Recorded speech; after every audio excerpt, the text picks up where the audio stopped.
Well, you heard what the senator was saying here, and an idea to maybe barter and trade with his colleagues in the House, and we heard from a number of key House players, including the guy who runs the House Freedom Caucus, open to the idea of keeping those taxes on the upper income that are part of Obamacare, the Affordable Care Act. I'm talking specifically the 3.8% surcharge on investment income for those earning $200,000, couples earning $250,000 or better, and keeping that roughly 1% surtax, that Medicare surtax that is in place for the same group.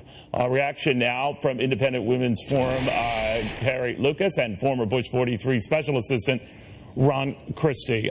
So, Carrie, the argument the senator is raising, others have raised as well, hike a tax to keep a tax, hike a tax to keep one in place that will benefit and keep this health care thing going, maybe help get some more votes, and pave the way for a deal on taxes. Doable?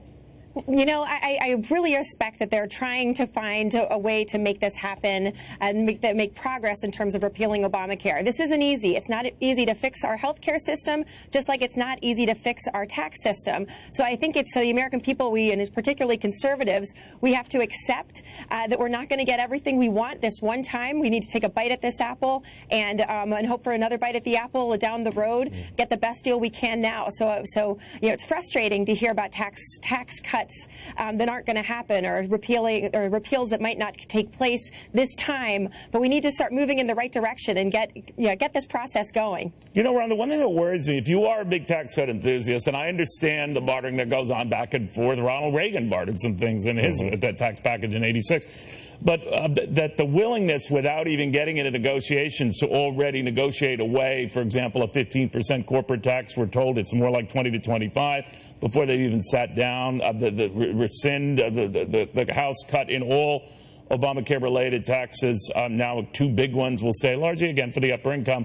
But that they're already giving ground on those issues. What do you think?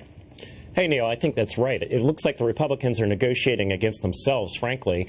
It's a game of whack-a-mole. You're going to keep those upper-end tax hikes in place in order to pay about $230 billion over 10 years, $240 for an increase, of course, for Medicaid expansion, for some of the opiate programs that people like Rob Portman and some of the more moderate members. By the way, we should stress this is on top of the extra money that was provided by having, you know, smaller deficits with the Senate plan that was out there. So they had a couple of $100 billion versus the House plan to play with there. Now a couple of $100 billion in the tax plan here. So they have $500 billion to play with right now, and it seems like they're giving it away. Precisely. They're giving it away. They're giving it away before we negotiate. You know the Democrats, they're not going to vote for this. You've got 42 Republican senators that you have to keep in line.